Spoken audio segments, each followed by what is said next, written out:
안녕하세요. 호랑이형님 리뷰하는 호랭박사입니다. 호랑이형님 2부 207화 흰눈썹 대 빠르 2편 리뷰를 시작하겠습니다. 이번 화에서는 빠르의 정체를 알아차린 흰눈썹이 반격하는 스토리로 진행됐습니다. 그 과정에서 산군과 빠르의 아빠인 아루에 대한 얘기도 나왔고, 빠르가 아린 부활에 대해서 늙은 것이 주접을 싼다라고 말하는 장면도 나왔죠. 그동안 아린의 부활에 대해서 그 당위성을 의심하는 독자분들은 없었는데요. 아린은 산군의 보호자였고 선역이라는 이미지가 확실했기 때문입니다. 그런데 아린이 부활하면 아랑사와 아비사가 죽을지도 모른다는 떡밥이 계속 나오면서 독자들로 하여금 과연 아린이 착한 놈이 맞냐 의심되게끔 작품이 진행되는 듯합니다. 오늘은 전투씬이 대부분이라서 크게 리뷰할 내용은 많이 없을 것 같아요. 그럼 리뷰를 시작하겠습니다. 빠르의 조잡스러운 공격 패턴과 쌍스러운 말본새를 보고 흰눈썹은 이제야 빠르가 산군이 아니라는 것을 알아차립니다. 관자놀이 꾹꾹이 술법으로 버서커 모드로 전환하는데, 과거 산군과 대결할 때도 버서커 모드를 사용한 적이 있었죠. 물론 산군 레벨에서는 흰눈썹이 꾹꾹이를 쓰던 안 쓰던 상관없는 문제지만, 빠르 수준에서는 흰눈썹의 꾹꾹이가 대적하기 어려울 정도로 큰 차이를 만들어내는 모습입니다. 빠르 쪽으로 기울었던 분위기가 순식간에 달라져 버리네요. 보름달의 달빛이 스산한 강가에서 본격적으로 흰눈썹과 빠르가 대치하는데요. 빠르는 흰눈썹의 버서커 모드를 보고 잠시 쫄았지만 푸른 눈에서 붉은 눈으로 전환하면서 본격적인 대결 준비를 합니다.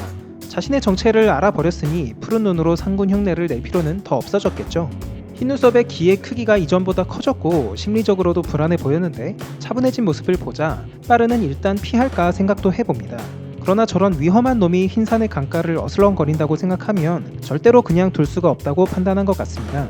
강가라면 나중에라도 묵해가 어슬렁거릴 수도 있고 부하들도 왔다 갔다 할 수 있는데, 자신이 지금 제대로 처리하지 않으면 위험한 상황이 발생할 수 있기 때문이죠. 싸우다가 여차하면 흰산으로 피할 생각으로 일단 흰눈썹에게 들이댑니다. 일단은 빠르답게 풍둔 주댕이술로 전투를 시작하는데요. 별의별 쌍욕은 기본 장착이죠. 흰눈썹 보고 산군 이름만 듣고도 질질 싸던 놈이 어디서 허세냐며 나랑 별반 차이도 없겠다며 각종 인신 공격과 인격 모독을 시전합니다. 흰눈썹이 간절하게 매달리고 있는 아린의 부활 계획에 대해서는 아주 주접을 싸고 있다라고 평가하는데요. 사실 빠르 입장에서는 아린이고 흰눈썹이고 악하고 알 리도 없는 데다가 살 만큼 산 어른이 어린애를 제물 삼아서 부활하겠다고 하니까 틀린 말은 아니죠. 흰눈썹이 매달리고 있는 위대한 영웅왕 아린의 부활 계획은 빠르의 시각으로 보기에는 늙은 것의 주접 그 이상도 이하도 아닌 것입니다. 흰눈썹은 그런 빠르의 말본새를 보면서 뭔가 생각나는지 흠칫 놀랍니다. 상군과 꼭 닮은 외모, 쌍용을 내뱉는 거친 언어에서 예전에 알았던 누군가를 떠올리죠. 그것은 바로 빠르의 아빠인 아루였습니다. 과거 후바이의 증조 할아버지도 아루에 대해서 언급한 적이 있었는데요. 아루에 대해서 왕 자리를 탐냈지만 그럴만한 능력은 안 됐던 범이라고 했죠. 빠르를 보면서 아루라는 그 범과 네가 꼭 닮았구나 라고 말도 해줬는데, 빠르는 왕도 아니었던 범 따위는 관심이 없다면서 말을 잘라버렸죠. 빠르의 말본새가 거친 게 그저 살아온 환경 때문만이 아니라 유전적으로 아빠 성과를 빼다 박은 모양입니다. 거기다가 능력은 딸리면서 왕 자리를 호시탐탐 노리는 거 하며 틈만 나면 잔머리를 굴리는 그 행동하며 모든 면에서 아루와 꼭 닮아있던 것이죠. 그 집안에서는 산군이 되려 돌연변이었던 모양입니다. 잠깐 다른 길로 새서 재밌는 추측을 하나 본 적이 있는데요. 바로 산군과 빠르의 엄마에 대한 예측입니다.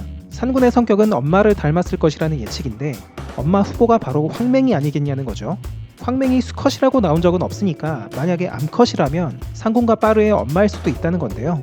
황맹이 산군에게 왕위를 건네준 이유도 산군이 자기 자식이라는 걸 알아봤기 때문이라는 다소 창의적인 추측입니다. 황맹의 정체가 계속 드러나지 않으니까 산군의 엄마로까지 연계하시는 듯해요. 다시 돌아와서 빠르는 흰눈썹에게 내 놈은 아루의 자식인가 보구나 라는 말을 듣고서도 전혀 동요하지 않습니다. 어렸을 때 버려져서 혼자 힘들게 자랐다면 자신의 부모에 대해 궁금해할 만도 한데요. 저번 후바이 할아버지 때도 그렇고 이번 흰눈썹 때도 그렇고 전혀 궁금해하지도 않고 신경 쓰지도 않는 모습입니다. 만약에 아루가 왕이었다면 조금 흥미를 가졌을 수도 있겠는데, 왕도 아니었다고 하니까 관심이 없는 걸까요? 뭐 이미 장성한 마당에 이제 와서 부모에 대해 간절히 알고 싶다거나 그런 마음이 안 들 수도 있겠죠. 아니면 혹시 어렸을 적 아빠에 대한 기억이 어렴풋이 남아있을 가능성도 있을 것 같습니다. 빠르의 잠재 기억 속에는 아루가 정신 차려라 이 쓸모없는 놈 동생을 살게 해라 푸른 눈은 왕이 될 놈이다 라면서 빠르를 꾸짖는 기억이 남아 있었습니다. 아루가 빠르를 혼냈을 때가 추위에 습격되었죠. 이후에 산군은 아린에게 구조되면서 기억이 지워졌지만 빠르는 인간들에게 발견돼서 잡혀갔기 때문에 기억이 지워지지 않았을 겁니다. 이런 정황으로 봤을 때 빠르는 아버지로부터 차별받은 기억, 쓸모없는 놈 취급받았던 기억을 갖고 있을 수 있습니다. 그래서 아버지에 대한 얘기가 나와도 관심 없다면서 쌩까버리는 걸 수도 있겠죠. 아버지는 그렇다 치더라도 이번에 흰눈썹을 통해서 자신과 상군이 혈육일 가능성에 대해서 들었기 때문에 그 점은 주목해야 될 것 같습니다. 너도 아루의 자식이냐? 그래도 그렇지 어찌 이리 상군과 똑같이 생긴 것이야? 라는 말을 들었기 때문에 이번 싸움이 끝나고 나서 자신과 상군의 관계에 대해 단서를 찾아다니지 않을까 생각도 드네요. 왜 그동안 자신을 상군과 착각한 경우가 그렇게 많았던 것인지 흰눈썹을 통해서 알게 된 듯 보입니다. 다시 돌아와서 빠르는 흰눈썹의 심기를 자극하면서 빠르게 연타를 날려보는데요. 흰눈썹은 전혀 타격을 받지 않습니다. 속도 면에서는 크게 밀리지는 않는데 빠르의 공격이 딜이 들어가지가 않는 모습입니다. 평타로는 어림도 없고 기회를 봐서 곰발 같은 타격기를 사용해야 될 것 같은데요. 흰눈썹이 기술 사용할 틈을 허용하지 않는 것 같습니다. 다시 한번 무의미한 평타를 소나기같이 퍼붓지만 흰눈썹은 전혀 미동하지 않았고 오히려 흰눈썹에게 잡혀서 주먹으로 제대로 한 방 먹습니다. 주먹이 묵직했는지 한 방 맞고 저 뒤까지 날아가는데 제대로 서지도 못하고 비틀거리는 걸 봐서는 충격이 큰 것 같습니다. 다만 빠르도 추위에게 맞아가면서 키운 맷집이 있어서 그런지 쉽게 쓰러지진 않았습니다. 빠르는 흰눈썹에게 한 대 맞아보니까 이 싸움에 대해서 각이 나왔죠. 도망각이다 신속하게 판단합니다.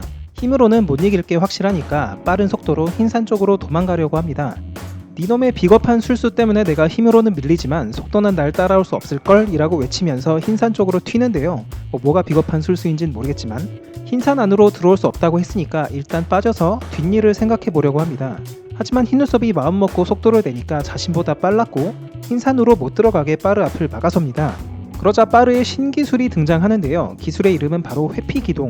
이거 뭔가 로봇 같은 거 조종할 때 많이 나오는 단어 아닌가요? 현대적인 단어라서 뭔가 오묘하게 재밌는 느낌을 줍니다. 그냥 앞으로 뛰어가다가 옆으로 방향 바꿔서 뛰는 것 뿐인데 기술 이름 거창하게 붙이는 게 또 빠르의 주특기죠. 흰눈썹의 물음표 표시가 깨알 웃음 포인트인 것 같습니다. 빠르는 회피 기동에도 불구하고 허무하게 흰눈썹에게 잡혀서 크게 한 방 얻어맞습니다. 이번에는 진짜 제대로 맞았는지 휘청하면서 꼬꾸라져 버리죠. 예전에 뼈다귀 주위에 팔꿈치에 맞았을 때처럼 온몸에 경직이 일어날 정도는 아니었지만 굉장히 아팠던 것 같습니다. 그래도 확실히 맷집이 강해지긴 했는지 그 와중에도 정신은 말짱히 차리고 있는 모습입니다. 흰눈썹은 쓰러진 빠르에게 아비사를 불러오라고 협박하는데요. 빠르는 이미 내 부하들이 인간들 마을로 데려가서 불가능하다라고 둘러댑니다. 그 말을 듣고 흰눈썹은 부하들이 있었냐면서 씩 웃는데요. 그 부하들을 이용해서 아이를 빼오면 되겠다고 좋아합니다. 아마 최면을 걸거나 하겠죠. 이제 내 놈은 필요 없어졌으니 죽어줘야겠다고 무참히 공격을 퍼붓습니다.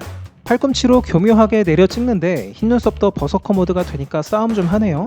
호영 시작된 이래로 가장 잘 싸우는 모습을 보여주고 있습니다.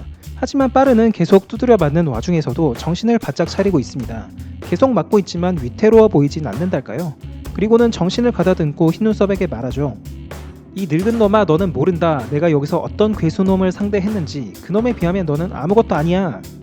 빠르는 과거 추위에게 수련받을 때 알주먹으로 배를 두드려 맞기도 하고 무케를 때렸다고 옆구리를 세게 얻어맞기도 했습니다. 숨을 못 쉴 정도로 아픈 그 주먹을 맞으면서 키운 맷집이라서 그런지 흰눈썹의 공격 정도로는 정신을 잃지 않는 모습입니다. 오히려 반전을 만들기 위해서 흰눈썹 쪽으로 몸을 바짝 붙이죠. 거리를 떨어뜨린다면 더 강력한 공격이 들어올 수도 있고 지금으로서는 가까이 붙는 게 충격을 그나마 최소화할 수 있는 방법이라서 그런 것 같습니다. 그리고 빠르가 반전을 만들려는 방법이 뭔지 대충 예상이 가는 부분이기도 하죠. 아마도 이번 주 베댓에서 있던 추측처럼 빠르는 흰눈썹을 끌어안고 호도협을 시전하려는 게 아닐까 생각됩니다. 흰눈썹이 흰산 안으로 들어가면 소멸된다고 하니까 한 번에 먼 거리를 뛰는 호도협을 쓴다면 흰눈썹을 흰산 안으로 충분히 떨궈 놓을 수 있겠죠. 그게 아니라면 지금 당장 사용할 수 있는 기술이 별로 없는 듯 합니다. 곰발도 안 되고 나뭇잎배기나 가지치기도 쓸모없고 최면은 당연히 지금 상황에선 안 될 거고요. 혹시 과거에 추이에게 살짝 배우다 말았던 사자후를 남몰래 완성했다면 사자후로 흰눈썹을 날려버리는 것도 가능하겠습니다. 다음 화에서는 다급해진 흰눈썹이 불기술을 사용해서 위기를 모면할 것 같기도 한데 이번 에피에서 주목받고 있는 떡밥이 있죠. 과연 흰눈썹의 불이 빠르 몸 안에 있는 불의 씨앗을 자극해서 활성화시킬 수 있을 것인지도 기대가 됩니다. 사실 이 떡밥이 나온 지가 한참 됐는데 그 후로는 아무 단서가 없어서 요즘에 저도 언급을 잘 안 하고 있긴 합니다. 웬만한 팬분들은 다 아시겠지만 혹시라도 모르시는 분들은 제가 2년 전에 올렸던 이 영상을 보시면 좋을 것 같아요. 만약에 추위의 불씨가 정말 빠르게 옮겨간 것이 맞다면 이번 전투가 등장하기에 가장 적합한 타이밍이지 않을까 생각이 됩니다. 댓글 반응도 함께 보시겠습니다. 재밌는 댓글이 많았는데요. 그 중에서 이번 전투가 보급형 일형과 보급형 추위의 싸움이라는 댓글이 좀 재밌는 것 같아요. 그렇게 대입해서 보면 진짜로 대리전 느낌이죠. 윗급에서는 일형과 추위가 싸워서 대결 구도가 만들어졌다면 아랫급에서는 일형의 동생 흰눈썹과 추위의 부하 빠르가 싸우면서 또 하나의 대결 구도가 만들어지고 있습니다. 일형과 추위의 대결은 서로 거대한 기를 발산하면서 지형이 파괴되는 블록버스터급 전투였죠. 일형이 날려버린 땅덩이의 크기나 추위가 사자우로 파괴한 흔적이 거대하게 남은 걸 볼 수가 있습니다. 나름 세계관 상위급 강자들의 싸움다웠죠. 그에 반해서 흰눈썹과 빠르는 지형을 파괴할 능력까지는 안되고 그냥 서로를 열심히 뚝까 패고 있습니다. 조금 더 육탄전 위주로 싸우는데 일형과 추위의 대결에서는 볼 수 없었던 다채로운 말싸움이 추가가 됐죠. 일형과 추위의 하위 호환 싸움이라는 얘기가 참 재밌게 들어맞는 것 같습니다. 다음으로 산군과 빠르의 아빠 아루에 대한 얘기가 있었습니다. 말투만 보고 아루의 자식이라는 걸 알아챌 정도면 아루는 얼마나 개차반이었던 거냐, 아루는 왜 빠르를 미워했을까 등 아루에 대해서는 아직 단서가 나온 게 몇 개 없죠. 상군과 빠르를 지키기 위해서 대장 추이와 대결했지만 순식간에 승부가 끝나면서 죽은 걸로 추측될 뿐입니다. 개인적으로 아루에 대해서 알고 싶은 것들이 꽤 있어요. 일단은 과거 아린과 아루가 어떤 사이였는지가 궁금한데요. 아린 성격에 육두문자를 날리고 다니는 야비한 범을 썩 좋아라 하진 않았을 것 같기도 합니다. 아루 성격에 최강자 아린 앞에서는 알아서 기었을 수도 있을 것 같고요. 둘이 함께 나오는 그림이 어떨지 굉장히 흥미로울 것 같습니다. 아루는 왕 자리를 노리던 범이었으니까 황맹과도 안면이 있었을 것 같아요. 물론 아루가 황맹과 싸워서 졌으니까 왕이 되지 못했겠죠. 그리고 무커가 2살 때 아루와 싸워서 이겼다는 언급도 나온 적이 있는데요. 어쩌다 이제 2살밖에 안 된 어린 무커에게 싸움을 걸었는지 무커에게 몇 대 정도 맞고서 항복하게 됐는지도 궁금해집니다. 지금 호형을 보면 메인 스토리로 풀어야 될 내용만 해도 굉장히 많죠. 그래서 이런 번외적인 스토리들이 연재분에 등장하기는 어려울 수도 있지만 나중에 호형에 설정집이 생긴다든지 뭔가 만화 외적인 얘기들을 다룰 수 있는 공간이 생긴다면 그런 곳에 푸는 것도 괜찮을 것 같아요. 오늘의 리뷰는 여기까지입니다. 저는 다음 주 토요일 오후에 다시 찾아뵙겠습니다. 호랭박사와 함께 호랑이형님 완결까지 보실 분들은 지금 구독을 눌러주세요. 감사합니다.